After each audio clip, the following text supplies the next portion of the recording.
नमस्कार, आप सभी को स्वागत है हमारे चैनल पर।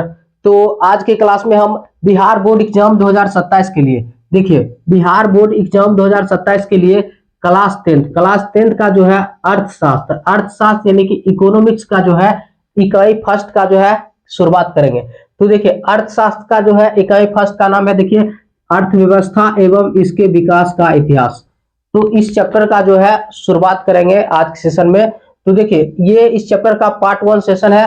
तो पार्ट वन सेशन में इस चैप्टर से संबंधित जो है कुछ महत्वपूर्ण बातों को जो है समझेंगे। तो आप लोग याद रखिएगा कि इकाई फर्स्ट का नाम है अर्थव्यवस्था एवं इसके विकास का इतिहास। तो देखिए इस सेशन में मुख्य रूप से देखिए अर्थव्यवस्था हो गया, आर्थिक क्रियाएं हो गया, आर्थिक क्रियाओं का देखिए वर्गीकरण और देखिए अर्थव्यवस्था के प्रकार, इन सभी बातों को जो है आज सेशन में समझेंगे। तो देखिए अर्थव्यवस्था, तो सबसे पहले समझेंगे कि अर्थव्यवस्था क्या होता है। एग्जाम में जो है अर्थव्यवस्था का जो है परिभाषा जो है पूछा जाता है, तो इसलिए आप लोग को याद रखना है। तो देखिए अर्थव्यवस्था क्या होता है। तो देखिए अर्थव्यवस्था जो है, देखिए अर्थव्यवस्था आर्थिक क्रियाओं का ऐसा संगठन है, याद रखिएगा। अर्थव्यवस्था जो है आर्थिक क्रियाओं का ऐसा संगठन है जिसके जिसके जो है अंतर्गत लोग कार्य करके अपनी आजीविका चलाते हैं, यानी कि लोग कार्य करके यानी कि काम करके जो है अपने जीवन को चलाते हैं। किसके अंतर्गत? अर्थव्यवस्था के अंतर्गत। तो आप लोग को याद रखना है कि अर्थव्यवस्था जो है आर्थिक क्रियाओं का ऐसा संगठन है जिसके अंतर्गत लोग कार्य करके अपनी आजीविका चलाते हैं। तो देखिए अब देखिए आर्थिक क्रियाओं क्या होता है। देखिए आर्थिक क्रियाओं को आप लोग समझिए।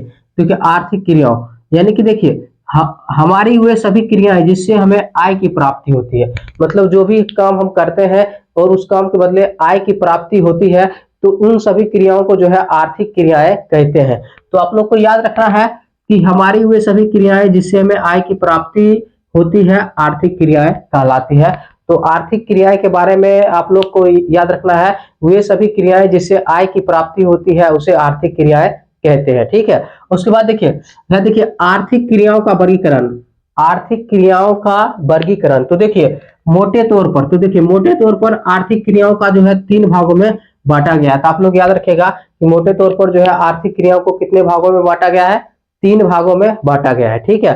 तो एग्जाम में पूछा जाता है कि आर्थिक क्रियाओं को मोटे तौर पर कितने भागों में बांटा गया है, तो आप लोग को याद रखना है 3 भागों में बांटा गया है। देखिए प्राथमिक क्रिया, द्वितीयक क्रिया और देखिए तृतीयक क्रिया। देखिए प्राथमिक क्षेत्र, ठीक है, प्राथमिक क्रिया को प्राथमिक क्षेत्र भी कहते हैं। देखिए प्राथमिक क्षेत्र हो गया जैसे प्राइमरी सेक्टर, उसके बाद देखिए द्वितीयक क्षेत्र, उसके बाद देखिए सेकेंडरी सेक्टर, उसके बाद देखिए तृतीयक क्षेत्र या सेवा क्षेत्र। तो याद रखेगा एग्जाम में यहां से भी ऑब्जेक्टिव क्वेश्चन पूछता है कि तृतीयक क्षेत्र को क्या कहते हैं, तो याद रखिएगा सेवा क्षेत्र कहते हैं। ठीक है। तो देखिए टर्सरी सेक्टर और सर्विस सेक्टर। ठीक है। तो आप लोग को याद रखना है कि तृतीयक क्षेत्र को जो है सेवा क्षेत्र भी कहते हैं। तो देखिए तो सब बारी बारी से समझेंगे कि प्राथमिक क्रिया क्या होता है, द्वितीय क्रिया क्या होता है, तृतीय क्रिया क्या होता है, और इसके उदाहरण को भी आप लोग को याद रखना है, क्योंकि एग्जाम में परिभाषा तो पूछा ही जाता है और उदाहरण से ऑब्जेक्टिव क्वेश्चन एग्जाम में पूछा जाता है। तो आप लोग को उदाहरण भी याद रखना है, समझना है। तो देखिए प्राथमिक क्षेत्र, तो देखिए प्राथमिक क्षेत्र के अंतर्गत कौन कौन से क्रिया आते हैं यानी कि काम आते हैं। तो देखिए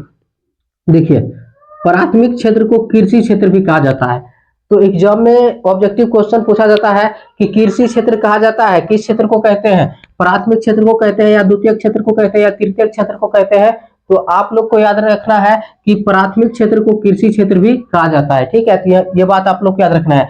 देखिए इसके अंतर्गत यानी कि प्राथमिक क्षेत्र के अंतर्गत देखिए कृषि हो गया, पशुपालन हो गया, मछली पालन हो गया, जंगलों से वस्तु प्राप्त करना जैसे व्यवसाय आते हैं। तो आप लोग से पूछा जाता है ऑब्जेक्टिव क्वेश्चन कि कृषि किस क्रियाकलाप के अंतर्गत आते हैं, प्राथमिक क्रियाकलाप के अंतर्गत। उसके बाद देखिए यानी कि पशुपालन प्राथमिक क्षेत्र के अंतर्गत आते हैं। देखिए मछली पालन हो गया प्राथमिक क्षेत्र कहिए या प्राथमिक क्रियाकलाप के अंतर्गत आते हैं। उसके बाद देखिए जंगलों से वस्तु प्राप्त करना, उसके बाद देखिए जंगलों से वस्तु प्राप्त करना जैसे व्यवसाय आते हैं। तो आप लोग को याद रखना है कि कृषि हो गया, पशुपालन हो गया, मछली पालन हो गया और जंगलों से वस्तु प्राप्त करना, ये सभी व्यवसाय जो है प्राथमिक क्रिया के अंतर्गत आते हैं, यानी कि प्राथमिक क्षेत्र के अंतर्गत आते हैं। और यहाँ से आप लोग को एक बात और याद रखना है कि प्राथमिक क्षेत्र को कृषि क्षेत्र भी कहते हैं।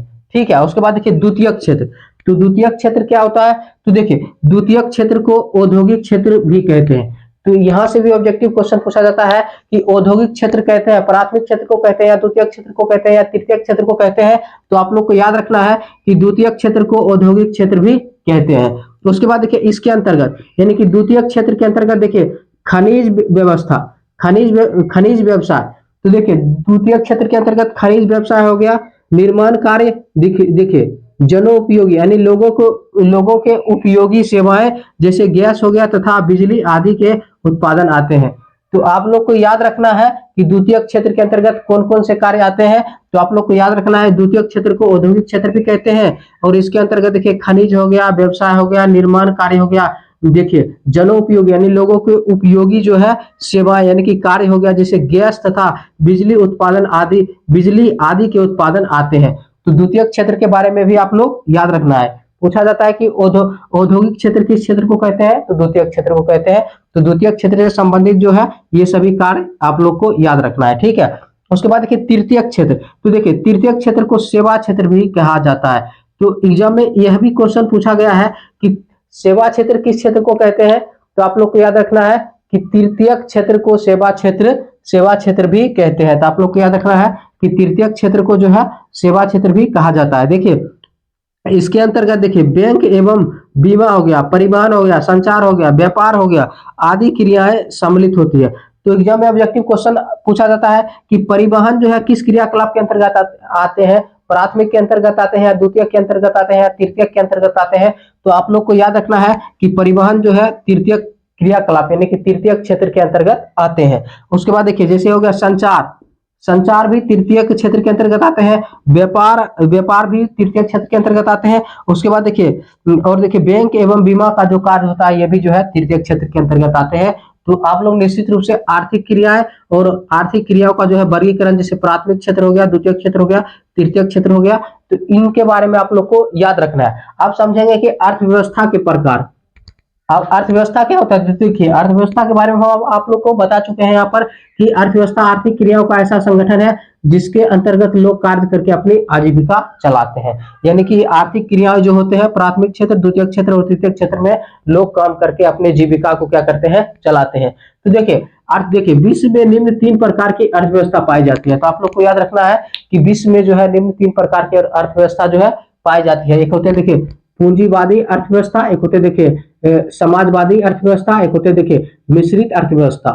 अब बारी बारी से समझेंगे कि पूंजीवादी अर्थव्यवस्था क्या होते हैं और समाजवादी अर्थव्यवस्था क्या होता है, उसके बाद देखिए मिश्रित अर्थव्यवस्था क्या होता है, सभी के बारे में बारी बारी से देखिए समझेंगे। तो देखिए पूंजीवादी अर्थव्यवस्था, तो देखिए पूंजीवादी अर्थव्यवस्था क्या होता है, देखिए वैसा अर्थव्यवस्था जिसमें उत्पादन के साधनों का स्वामित्व मतलब क्या, उत्पादन के साधनों का जो अधिकार होता है वो निजी व्यक्तियों के पास होता है, उसे पूंजीवादी अर्थव्यवस्था कहते हैं। तो आप लोग को याद रखना है कि वैसा अर्थव्यवस्था जिसमें उत्पादन के साधनों का जो है स्वामित्व निजी व्यक्तियों के पास होता है, उससे क्या कहते हैं, पूंजीवादी अर्थव्यवस्था कहते हैं। यानी कि एग्जाम में यह भी क्वेश्चन पूछा जाता है कि पूंजीवादी अर्थव्यवस्था में जो है उत्पादनों के साधनों का स्वामित्व किसके अंतर्गत होता है, मतलब किसके अंतर्गत होता है, तो याद रखेगा जो है निजी व्यक्तियों के अंतर्गत होता है। ठीक है, तो आप लोग को याद रखना है कि वैसा अर्थव्यवस्था जिसमें उत्पादन के साधनों का स्वामित्व यानी कि अधिकार जो है निजी व्यक्तियों के पास होता है, निजी व्यक्तियों के पास होता है, निजी व्यक्तियों के अंतर्गत होता है, उसे क्या कहते हैं, उसे पूंजीवादी अर्थव्यवस्था कहते हैं। जैसे देखिए अमेरिका हो गया, जापान हो गया, ऑस्ट्रेलिया आदि देशों की जो अर्थव्यवस्था है वो किस प्रकार की अर्थव्यवस्था है, तो पूंजीवादी अर्थव्यवस्था है। तो ऑब्जेक्टिव पूछा जाता है कि अमेरिका देश की अर्थव्यवस्था किस प्रकार की अर्थव्यवस्था है, तो याद रखिएगा पूंजीवादी। अमेरिका देश पूछे या जापान पूछे या ऑस्ट्रेलिया पूछे, तो आप लोग को याद रखना है कि अमेरिका, जापान और ऑस्ट्रेलिया की जो अर्थव्यवस्था है वो पूंजीवादी अर्थव्यवस्था है। तो इसके बारे में आप लोग को याद रखना है, पूंजीवादी अर्थव्यवस्था के बारे में। उसके बाद है देखिए समाजवादी अर्थव्यवस्था। तो देखिए वैसा अर्थव्यवस्था जिसमें उत्पादन के साधनों का जो है स्वामित्व यानी कि अधिकार, देखिए अधिकार, स्वामित्व एवं संचालन देखिए देश के सरकार के पास होता है। यानी कि जो समाजवादी अर्थव्यवस्था होते हैं उसमें देखिए अर्थव्यवस्था होते हैं, उसमें उत्पादनों के साधनों का जो है स्वामित्व और संचालन का जो अधिकार होता है वो किसके पास होते हैं, देश के सरकार के पास होते हैं। तो उसे क्या कहते हैं, समाजवादी अर्थव्यवस्था कहते हैं।